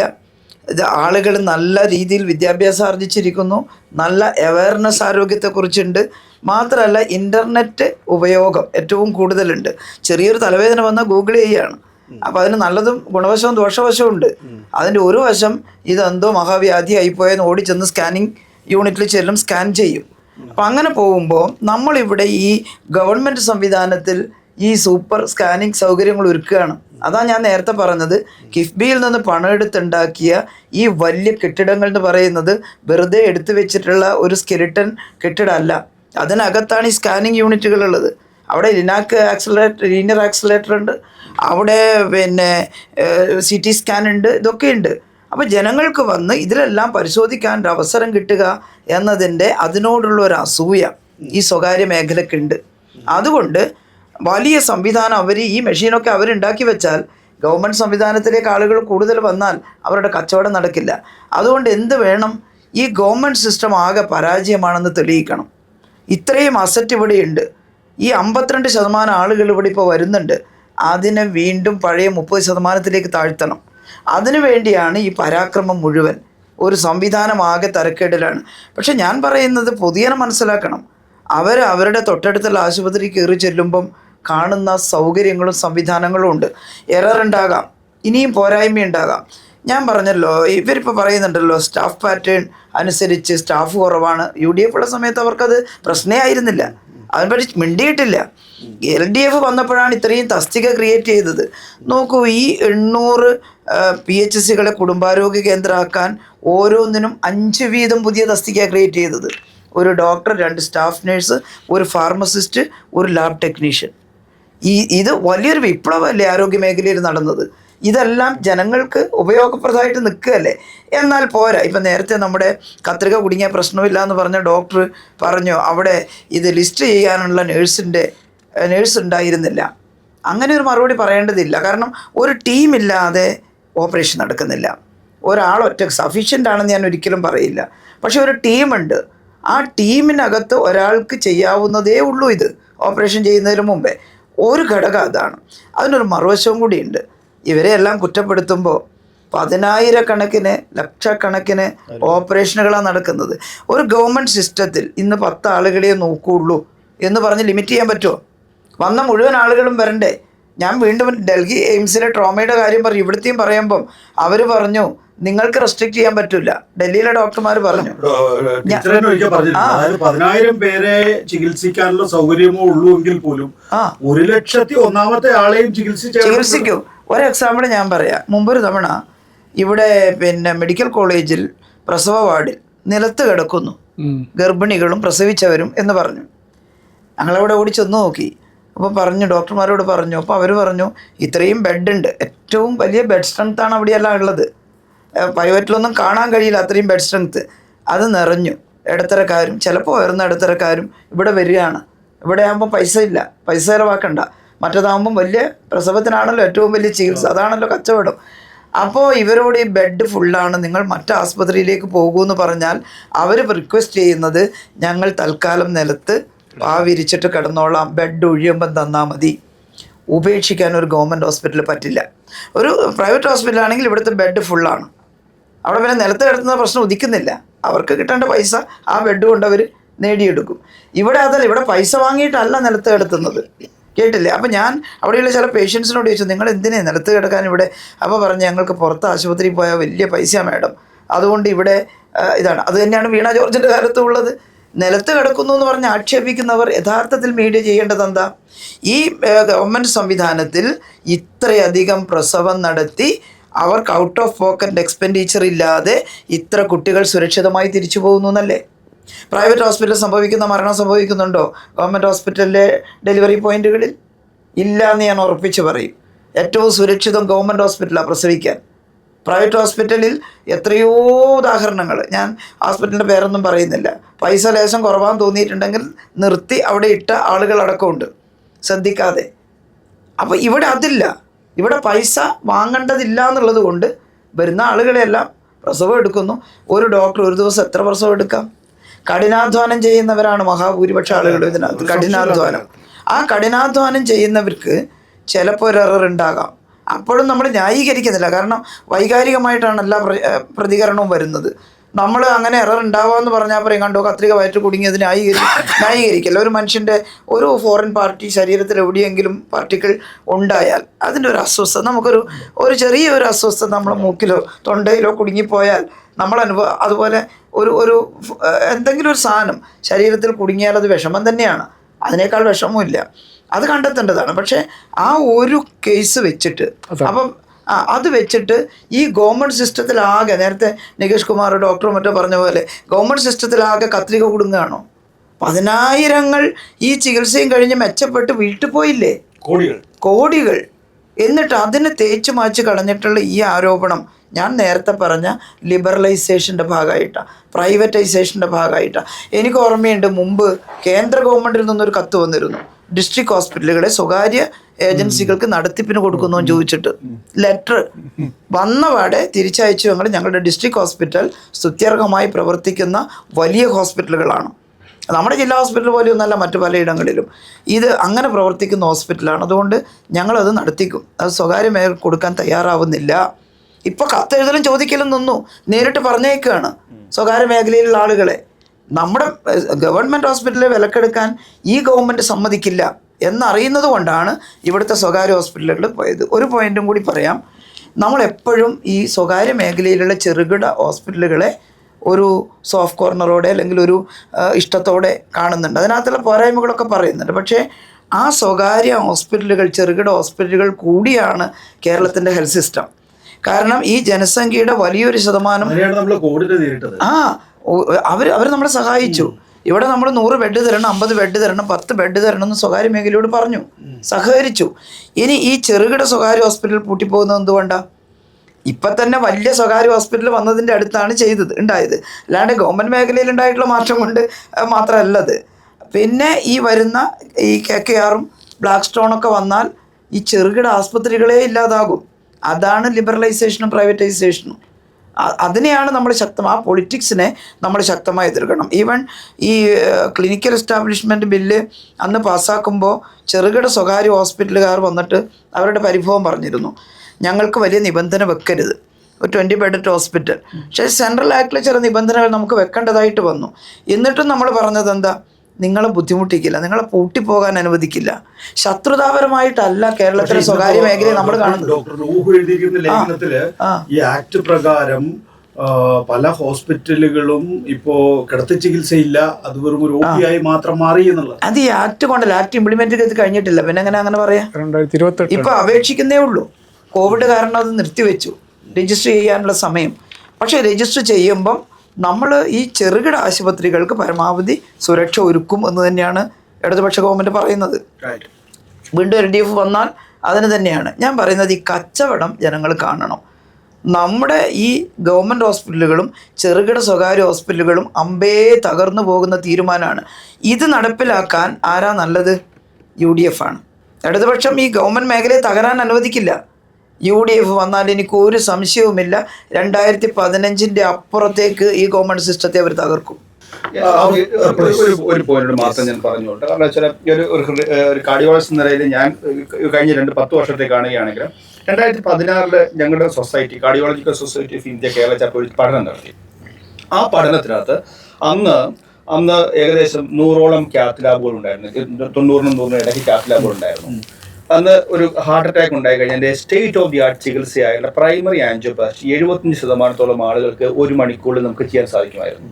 ഇപ്പോൾ 2026 വന്നപ്പോഴത്തെ ഏകദേശം 150ഓളം ക്യാത്ത് ലാബുകളാവുകയും ഈ ചികിത്സ ഏകദേശം 95% ആളുകൾക്കും ലഭ്യമാവും. ഇത് 95% ഒരു അറ്റാക്ക് ഉണ്ടായി കഴിഞ്ഞാൽ, മേജർ അറ്റാക്ക് ഉണ്ടായി 90% ആളുകൾക്കും ആൻജിയോപ്ലാസ്റ്റി ചെയ്യുക എന്ന് പറയുന്ന ഒരു സ്കാൻഡിനേവിയൻ കൺട്രിയുടെ ഇതുമായിട്ട് ഒപ്പമാണ്. അതിനകത്ത് പ്രധാനമായിട്ടും എവിടെയാണ് വന്നിരിക്കുന്നത്?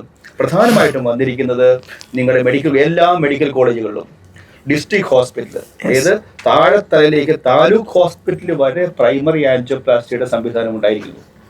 അതുകൊണ്ട് നിങ്ങൾക്ക് ഇന്ന് 95% ആളുകൾക്കും ഒരു അറ്റാക്ക് ഉണ്ടായി കഴിഞ്ഞാൽ ആ ആശുപത്രി, അതിൽ തൊട്ടടുത്ത് പ്രൈവറ്റ് ഹോസ്പിറ്റൽ ഉണ്ടാകും, കോർപ്പറേറ്റ് ഹോസ്പിറ്റൽ ഉണ്ടാകും, അതിനകത്ത് തന്നെ മെഡിക്കൽ കോളേജുകൾ ഉണ്ടാകും, താലൂക്ക് ഹോസ്പിറ്റലുകൾ ഉണ്ടാകും. ഇത് സ്കാൻഡിനേവിയൻ കൺട്രിയിൽ ഒരു സൂചകങ്ങൾക്കൊപ്പമാണ്, വേറെങ്ങുമില്ല. അടുത്തൊരു കഥ പറയാം. ഇനി ഈ നമ്പറിനെ കുറിച്ച് പറയുകയാണെങ്കിൽ ഈ നമ്മൾ വിചാരിക്കും പ്രൈവറ്റ് ഹോസ്പിറ്റൽസ് ആണ് ഏറ്റവും ആൻജിയോപ്ലാസ്റ്റി ചെയ്യുന്നത്. അല്ല, 1ാം സ്ഥാനവും 2ാം സ്ഥാനവും 3ാം സ്ഥാനവും 4ാം സ്ഥാനവും പോലും ഒരുപക്ഷെ ഈ കേരളത്തിലെ ഒരു ജനറൽ ഹോസ്പിറ്റലിലും അല്ലെങ്കിൽ മെഡിക്കൽ കോളേജിനായിരിക്കും. അതിനുശേഷം മാത്രമേ പ്രൈവറ്റ് ഹോസ്പിറ്റൽ സ്ഥാനമുള്ളൂ. ഇന്ത്യയിൽ തന്നെ പ്രൈമറി ആൻജിയോപ്ലാസ്റ്റി ഇന്ത്യയിൽ തന്നെ ഏറ്റവും കൂടുതൽ പ്രൈമറി ആൻജിയോപ്ലാസ്റ്റി ചെയ്യുന്ന 2 മെഡിക്കൽ കോളേജുകൾ, ഒന്ന് പരിയാരം മെഡിക്കൽ കോളേജും തിരുവനന്തപുരം മെഡിക്കൽ കോളേജുമാണ്. അതാണ് വസ്തുതകൾ. അവസാനമായിട്ട് KK ജേക്കബ് നോക്കൂ, നേരത്തെ പറഞ്ഞല്ലോ വീണ ജോർജിനോട് എന്ത് ചോദിച്ചു കഴിഞ്ഞാലും റിപ്പോർട്ട് വരട്ടെ എന്ന് പറയും, അല്ലെങ്കിൽ അതിന് സമിതിയെ നിയോഗിക്കും. നമുക്ക് ഇതിനകത്തുള്ള ഒരു പ്രധാനപ്പെട്ട പ്രശ്നം എന്താണെന്ന് വെച്ച് കഴിഞ്ഞാൽ ഈ സഹപ്രവർത്തകരാണ് അന്വേഷണം നടത്തുന്നത് എന്നുള്ളതാണ്. ഇവരൊരിക്കലും ഒരു സഹപ്രവർത്തകനെ കുറ്റക്കാരായി കാണില്ല എന്നുള്ളതാണ്. ഈ ഡോക്ടർമാർക്ക് വേറൊരു പ്രശ്നമുണ്ട്, അവർ പൂച്ച വെറ്റി കിടക്കുന്ന പോലെയാണ്. അവർക്ക് ഒരാളെപ്പോലും ശിക്ഷിക്കരുത് എന്നാണ്. നേരത്തെ പറഞ്ഞല്ലോ പരിമിതികൾ എല്ലായിടത്തും ഉണ്ട് എന്നും ഈ പരിമിതികളിൽ പലർക്കും കൈപ്പിഴ പറ്റുന്നുണ്ട് എന്നുള്ളത് വാസ്തവമാണ്. അപ്പോൾ ഒരാളെപ്പോലും ശിക്ഷിക്കാത്ത ഒരു സംവിധാനം ഉണ്ടാകുമ്പോൾ ആ സിസ്റ്റം നമുക്ക് ഉടച്ചു വാർക്കണ്ടേ എന്നൊരു ചോദ്യം ജനങ്ങളിൽ നിന്ന് വരും. അതിനകത്തൊരു പ്രശ്നമുണ്ട്. അത് അവർ ഡോക്ടർമാർ ഓണസ്റ്റായേ പറ്റും. കാരണം ഇതൊന്നും ഈ ഒരു നെഗ്ലിജൻസ് എന്നുള്ളത് മനഃപൂർവ്വമല്ലാത്ത നെഗ്ലിജൻസ് ഒന്നും ശിക്ഷയിലേക്കൊന്നും പോകില്ല. അപ്പോൾ ഇതുപോലത്തെ ഒരു സംഭവമൊന്നും ശിക്ഷയിലേക്കല്ലല്ലോ പോകുന്നത്. അപ്പോൾ അതിനകത്തൊരു റെസ്പോൺസിബിലിറ്റി അക്കൗണ്ടബിൾ ആകുക എന്നുള്ളത് വളരെ പ്രധാനപ്പെട്ട ഒരു കാര്യമാണ്. ഒരു പ്രഷറിലാണ് വർക്ക് ചെയ്യുന്നത്. നമ്മൾ നേരത്തെ പറഞ്ഞതുപോലെ അവർ ഭയങ്കര പ്രഷറിലൊക്കെ തന്നെയാണ് വർക്ക് ചെയ്യുന്നത്. പക്ഷേ അത് നെഗ്ലിജൻസിനുള്ളൊരു എക്സ്ക്യൂസ് അല്ല. അപ്പോൾ ഒരു നെഗ്ലിജൻസ് വന്നു കഴിഞ്ഞിട്ടുണ്ടെങ്കിൽ അത് ഐഡൻറ്റിഫൈ ചെയ്യാനുള്ള ഒരു ഫെയർ ആയിട്ടുള്ളൊരു മെക്കാനിസം ഉണ്ടാകണം. അത് ഡോക്ടർമാരെ സഹായിച്ചെങ്കിലേ പറ്റൂ. ഇപ്പോൾ നമുക്ക് വിദേശ രാജ്യങ്ങളിൽ വളരെ സീരിയസ് ആയിട്ടുള്ള ശിക്ഷയും ഒക്കെ ഉണ്ട്. പക്ഷെ അവിടെ എന്ന് വെച്ചാൽ ഒരു ഡോക്ടർ, ഒരു കാർഡിയോളജിസ്റ്റ് എത്ര പേരെ നോക്കും? 3 പേരെ നോക്കും, അല്ലെങ്കിൽ 4 പേരെ നോക്കും. ഇവിടെ 25 പേരെ 30 പേരെയൊക്കെയാണ് നമ്മൾ കാർഡിയോളജിസ്റ്റുകൾ നോക്കുക. അപ്പോൾ ആ സ്റ്റാൻഡേർഡ്സ് നമുക്ക് ഏകദേശം ജനറൽ ഹോസ്പിറ്റൽ ഏകദേശം 200ഓളം ഒപ്പിയാണ്. അപ്പോൾ പക്ഷേ നമ്മളിത് ആരെയും വെടിവെച്ച് കൊല്ലാൻ വേണ്ടി പോവല്ല. ഇത് ഈ സിസ്റ്റത്തിൽ ഉണ്ടാകുന്ന, സിസ്റ്റം എന്നൊക്കെ പറഞ്ഞ മഹാവൃത്തികെട്ട അത് വേറെ കാര്യം. സിസ്റ്റം അതാണ് ഞാൻ വേറെ കാര്യം. സിസ്റ്റം എന്ന് പറയുന്നത് പരിഹസിക്കാൻ, അത് പ്രത്യേകിച്ച് ഹെൽത്ത് ഡിപ്പാർട്ട്മെന്റ് 10-200 വർഷമുള്ള, അപ്പം എത്ര ലെയറിലായിരിക്കും അത് വർക്ക് ചെയ്യുന്നുണ്ടാവുക. അപ്പോൾ പറഞ്ഞു ഇത്രേ ഉള്ളൂ, ഡോക്ടർമാർ ഓണസ്റ്റായി പറ്റും. ഇതിൻ്റെ അകത്ത് ഡോക്ടർമാരുടെ ഭാഗത്ത് നിന്ന് പിഴവുണ്ടായാൽ ഇങ്ങനെ വന്ന് ഇൻസെൻസിറ്റീവായിട്ട് ന്യായീകരിക്കുകയല്ല ചെയ്യേണ്ടത്. അതിൻ്റെ അകത്തൊരു പ്രശ്നം ഉണ്ടായിട്ടുണ്ട് എന്ന് പറയുകയാണ് വേണ്ടത്. നമ്മൾ പത്രപ്രവർത്തകരാണ്, നമുക്കൊരിക്കലും ഇഷ്ടംപോലെ സ്റ്റാഫ് ഉണ്ടാവില്ല. നമ്മളെല്ലാവരും വർക്ക് ചെയ്യുന്ന മിനിമം സ്റ്റാഫിലാണ് വർക്ക് ചെയ്യുന്നത്. നമുക്കൊരു മിസ്റ്റേക്ക് വന്നു കഴിഞ്ഞിട്ടുണ്ടെങ്കിൽ ആളില്ലാത്തതുകൊണ്ടാണെന്ന് പറഞ്ഞ് ആരെങ്കിലും സമ്മതിക്കുമോ? ഏതെങ്കിലും വായനക്കാർ സമ്മതിക്കുമോ? ആളില്ലാത്തതുകൊണ്ട്, മറ്റേ ആൾ ലീവ് ആയതുകൊണ്ടാണ് സ്പെല്ലിംഗ് മിസ്റ്റേക്ക് ആയെന്ന് പറഞ്ഞ് ആരെങ്കിലും സമ്മതിക്കുമോ? പണി പോവും. അപ്പോൾ അതുകൊണ്ട് ഡോക്ടർമാർ ഓണസ്റ്റായേ പറ്റൂ. അവരുടെ എഫർട്ട് സൊസൈറ്റി വില വെക്കുന്നുണ്ട്. നമ്മൾ ഡോക്ടർമാരെ റെസ്പെക്റ്റ് ചെയ്യുന്നുണ്ട്. അവരുടെ ഹാർഡ് വർക്കിനെ നമ്മൾ റെസ്പെക്റ്റ് ചെയ്യുന്നുണ്ട്. അവരുടെ സ്കിൽ സെറ്റിനെ നമ്മൾ റെസ്പെക്റ്റ് ചെയ്യുന്നുണ്ട്. അപ്പോൾ അതിൻ്റെ ഭാഗമായിട്ട് വരുന്ന പിഴകളെ, അവർക്ക് വരുന്ന സ്ലിപ്പുകളെ അങ്ങനെ തന്നെ സൊസൈറ്റി കാണുള്ളൂ. But they need to be honest about it. ഞങ്ങൾക്കിത് കണ്ടുപിടിക്കാൻ വേണ്ടി പറ്റുന്നില്ല എന്നൊക്കെ പറയുന്നത് മനുഷ്യരെ മണ്ടന്മാരാക്കുന്നതിന് തുല്യമാണ്. പക്ഷേ ഞാനാണെങ്കിൽ ഒരു പൊളിറ്റിക്കൽ എക്സിക്യൂട്ടീവിന് എവിടെ വരെ പോകാൻ വേണ്ടി പറ്റും? ഇത് ഡോക്ടർമാർ പറഞ്ഞെങ്കിലേ അവർക്ക് മനസ്സിലാവുള്ളൂ. അതല്ലാതെ പിന്നെ ചെയ്യാൻ പറ്റുന്നത്, കോഴിക്കോട് എനിക്ക് തോന്നുന്നത് വേറൊരു നിവൃത്തിയില്ലാത്തതുകൊണ്ടാണ് പോലീസിൻ്റെ കയ്യിലേക്ക് കൊടുത്തു ആ കേസ്. അങ്ങനെ പോലീസ് ഇൻവെസ്റ്റിഗേഷനിലേക്ക് പോകുന്നതിനേക്കാൾ നല്ലത് ഇവർ തന്നെ അതിൻ്റെ ഒരു സിസ്റ്റം ഉണ്ടാക്കിയെടുക്കുക എന്നുള്ളതാണ്. നമ്മളൊരു ഡോക്ടറെയും ജയിലിലേക്ക് അയച്ചാൽ നമ്മുടെ അടുത്ത കാലത്തൊന്നും പറ്റില്ല. ഇത്തരം പ്രശ്നങ്ങളുടെ പേരിലൊന്നും ആരും ജയിലിലേക്ക് പോകാനുള്ള ഒരു സാധ്യതയുണ്ടെന്ന് എനിക്ക് തോന്നുന്നില്ല. പക്ഷേ അതിൽ ഡോക്ടർമാർ ഓണസ്റ്റ് ആയേ പറ്റൂ. ഗവൺമെൻറ് സിസ്റ്റത്തെ സപ്പോർട്ട്, നമ്മളിപ്പോൾ ഡോക്ടർമാരെ നമ്മൾ മാന്യമായിട്ട് ട്രീറ്റ് ചെയ്യുന്നുണ്ട്. 10 വർഷം 20 വർഷം മുമ്പത്തെ പോലെ അല്ല. അവർക്ക് അത്യാവശ്യം കൊള്ളാവുന്ന സേവന വേതന വ്യവസ്ഥകളുണ്ട്. അപ്പോൾ അവരും തിരിച്ച് സൊസൈറ്റിയോട് ആ റെസ്പോൺസിബിലിറ്റിയും റെസ്പോൺസിബിലിറ്റി ഇല്ലാന്ന് ഞാൻ പറയില്ല, അക്കൗണ്ടബിലിറ്റി ഉണ്ടാവുക എന്നുള്ളത് വളരെ പ്രധാനപ്പെട്ട കാര്യമാണ്. നമുക്ക് റിസർച്ച് ടോപ്പിക് അവസാനിക്കുന്നതിന് മുമ്പ് എനിക്ക് തോന്നുന്നത് ഇതിൽ സമഗ്രമായി കാര്യങ്ങൾ പ്രതിപാദിക്കാൻ 3 പേർക്കും സാധിച്ചിട്ടുണ്ട് എന്ന് ഞാൻ വിശ്വസിക്കുകയാണ്. വലിയ വിഷയമായതിനാൽ സ്വാഭാവികമായും കൂടുതൽ പറയണം എന്ന തോന്നൽ എല്ലാവർക്കും ഉണ്ടായേക്കാം. എങ്കിൽ പോലും സമയപരിധി കൊണ്ട് അവസാനിപ്പിക്കാം. നോക്കൂ, എനിക്ക് രാഷ്ട്രീയ ഭേദമുള്ള ഒരാൾ തന്നെയാണ്. പക്ഷേ എങ്കിൽ പോലും ഈ വിഷയത്തിൽ തുറന്നൊരു അഭിപ്രായ പ്രകടനം നടത്തേണ്ടത് ഈ കാര്യത്തിൽ അനിവാര്യമായ ഒരവസ്ഥയിലാണ് നമ്മൾ എത്തിച്ചേർന്നിരിക്കുന്നത് എന്നാണ്.